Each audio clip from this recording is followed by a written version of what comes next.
We'll be starting in Genesis 3 if you want to go ahead and turn there. To start, I want to thank the elders for giving this opportunity to speak before you all. And I also want to thank Jeff for encouraging me to do so. But to start, we'll be in Genesis chapter 3. This evening, our topic is going to be fear. Fear in our lives, how this affects us, what kind of fear we should show, and what kind of fear we should not show. So to start, Genesis chapter 3, verses 1 through 10. Now the serpent was more subtle than any beast of the field, which the Lord God had made. And he said unto the woman, Yea, hath God said, You shall not eat of every tree of the garden. And the woman said unto the serpent, We may eat of the fruit of the trees of the garden. But the fruit of the tree which is in the midst of the garden, God hath said, You shall not eat of it, neither shall you touch it, lest you die. And the serpent said unto the woman, You shall not surely die, for God doth know that in the day that you eat of the tree, your eyes shall be opened, and you shall be as gods, knowing good and evil. And when the woman saw that the tree was good for food, and that it was pleasant unto the eye, she then desired the tree, and the tree to be desired to make one wise. She took of the fruit thereof, and did eat, and gave also unto her husband with her, and he did eat. And the eyes of them were both opened, and they knew that they were naked. And they sewed fig leaves together, and made themselves aprons. And they heard the voice of the Lord God walking in the garden in the cool of the day. And Adam and his wife hid themselves from the presence of the Lord God amongst the trees of the garden. And the Lord God called unto Adam and said unto him, Where art thou? And he said, I heard thy voice in the garden, and I was afraid, because I was naked, and I hid myself. Here, this is the first instance we see of the word fear being used in the Bible. Right here, before there was sin in the Bible, we see no fear ever being shown. It is not an emotion that God does show, because without sin, there is no fear. Right here, Adam and Eve, we see that they directly oppose the command of God to not eat of this tree, and that it shouldn't have been done. This was the first instance of sin. And so this is what brought fear into the world, is they were scared of God seeing them naked as they didn't know they were before. And without this sin entering the world, we would have never had fear. And then with the separation of God, that is the only time that fear is in our life in a negative way. They only had this cause to fear God because of the sin that they had committed in this beginning. Because without it, they had no reason to fear, because it was not in the world yet. There was nothing for them to fear of God, because God is perfect. He made us. He is our creator. And without sin that we brought into the world, there was no reason for us to fear. When I was studying this, I saw that fear affected us in two ways. One that was a good way and one that was a bad way. We can let fear demoralize us, be a barricade for us connecting with God, or we can have it in a good way, fearing God and drawing us closer to Him, motivating us to be with God. But real quick, I want to read Numbers 13 and 14, just the last two parts of it, at the end of 13 and the beginning of 14.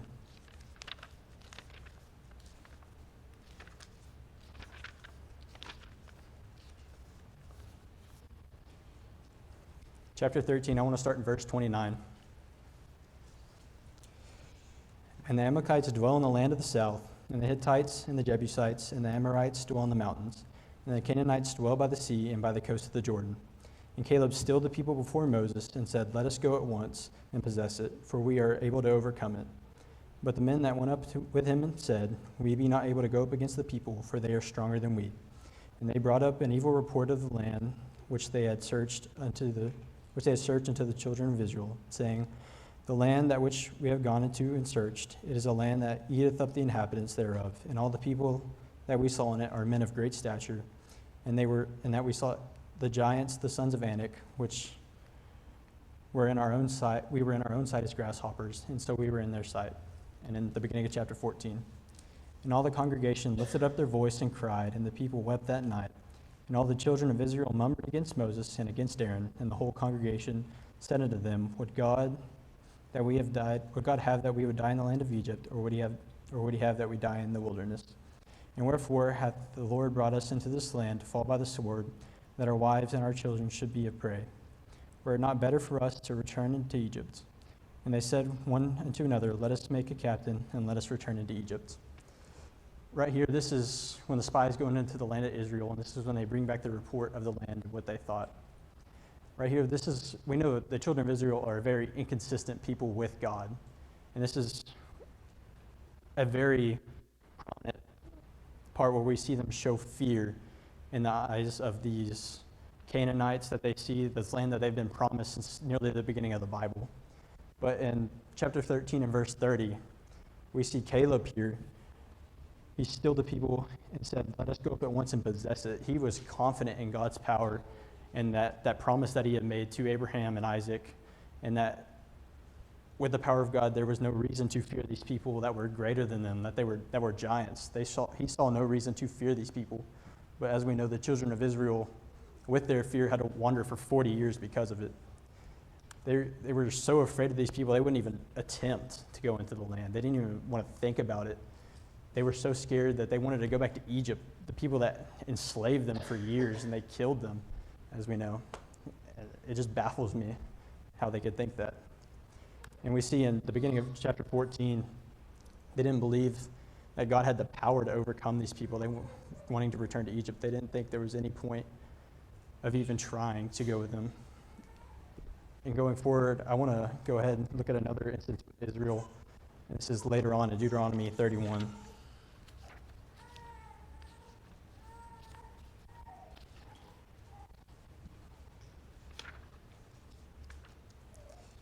Deuteronomy chapter 31.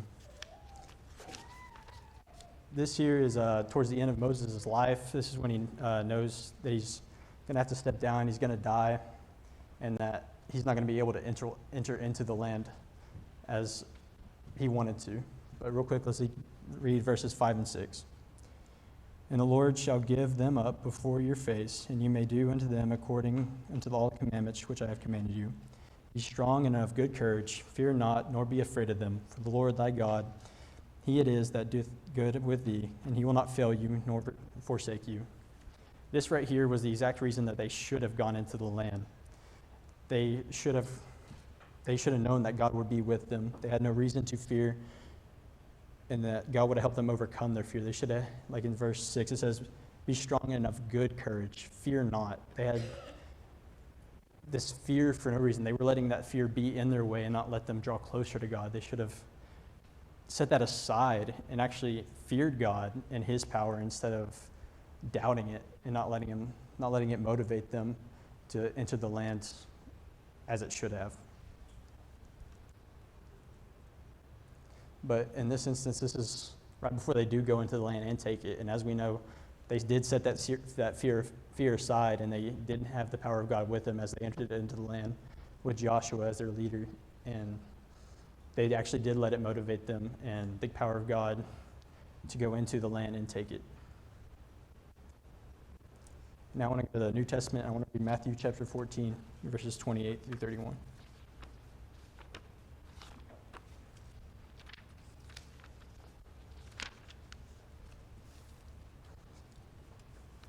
Matthew 14, and starting in verse 28. "And Peter answered and said, Lord, if it be thou, bid me come unto the end of the water. And he said, Come. And when Peter had come down out of the ship, he walked on the water to go to Jesus. But when he saw the wind boisterous, he was afraid, and began to sink. He cried, saying, Lord, save me. And immediately Jesus stretched out his hand and caught him. And he said unto him, O thou of little faith, why did thou doubt?"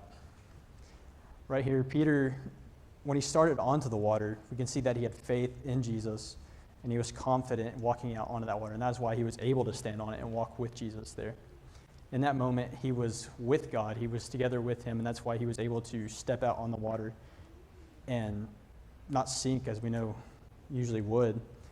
But he sees that wind and that it was boisterous in verse 30, and that's what made him afraid. He let the outside world affect him, and it took his mind off Jesus, and that is what caused him to sink there, and that is what caused him to fall and sink.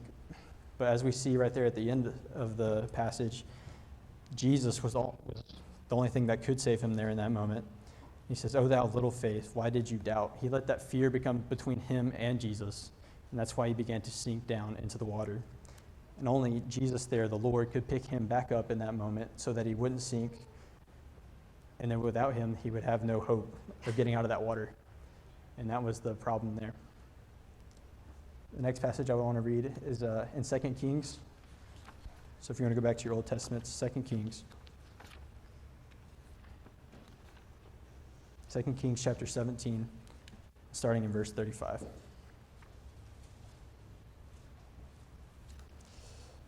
2 Kings 35.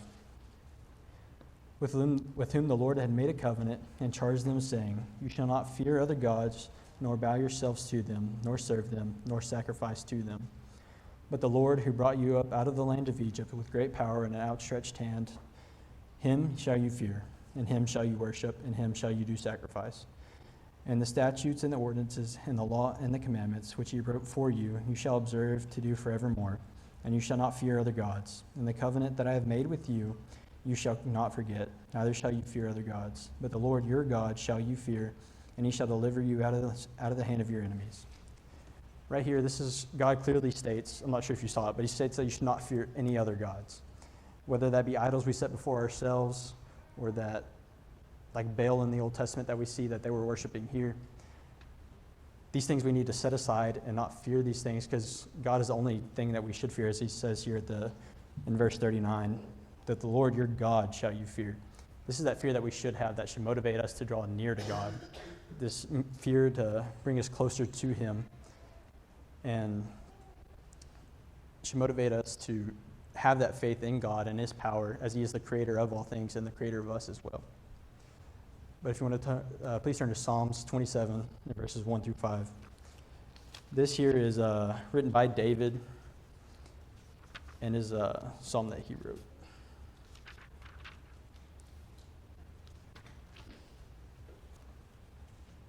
Psalms 27, starting in verse 1. The Lord is the light of my salvation. Whom shall I fear? The Lord is my strength of my life. Who shall I be afraid? When the wicked, even mine enemies and my foes, call upon me to eat my flesh, they stumble and fail.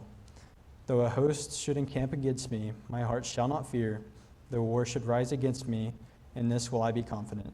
One thing have I desired of the Lord, that will I seek, that I may dwell in the house of the Lord all the days of my life, to behold the beauty of the Lord and to inquire in his temple. For in the time of trouble he shall hide me in his pavilion. In the secret of his tabernacle he shall hide me. He shall set me up upon a rock. David, as we know, is called a man after God's own heart.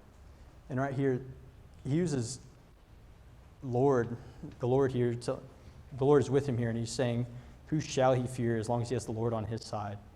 The Lord is the only thing that we should fear, and as long as we are with him, we know that there's nothing else to be afraid of. Whether, like David, being a general, whether armies rise up against him, he was never afraid because he knew he had the Lord with him.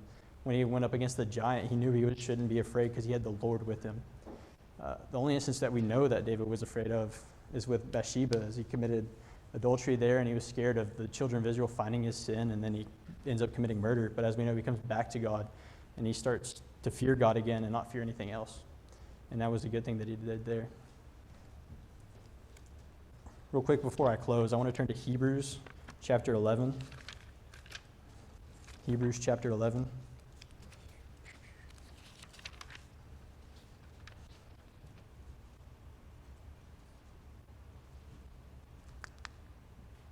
And I want to start in verse 7.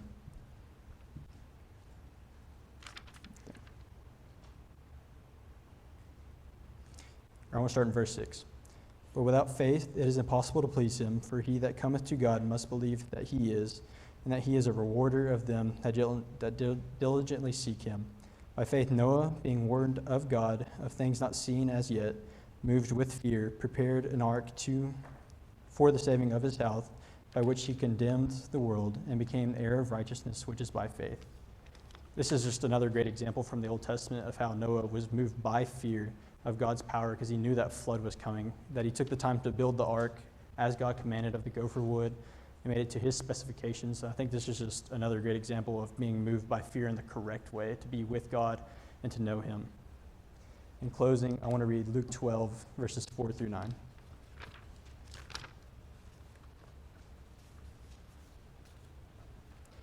Luke 12, starting in verse 4.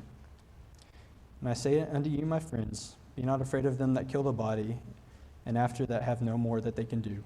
But I will forewarn you whom you shall fear. Fear him which he hath killed, hath power to cast into hell. Yea, I say unto you, fear him.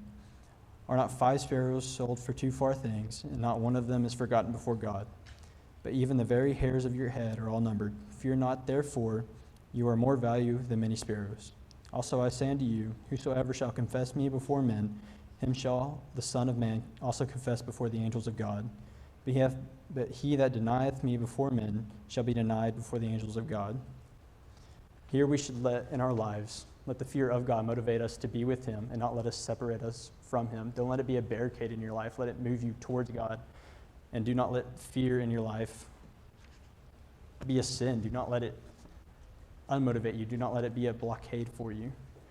But this evening, if you think you have a change that needs to be made in your life, if you think you've let fear be a blockade, if you have not confessed God, then he'll confess you before men. If you think you need to do that, or if you are a Christian and you have let fear become a bad thing in your life, haven't let it motivate you, please come before us as we stand and as we sing.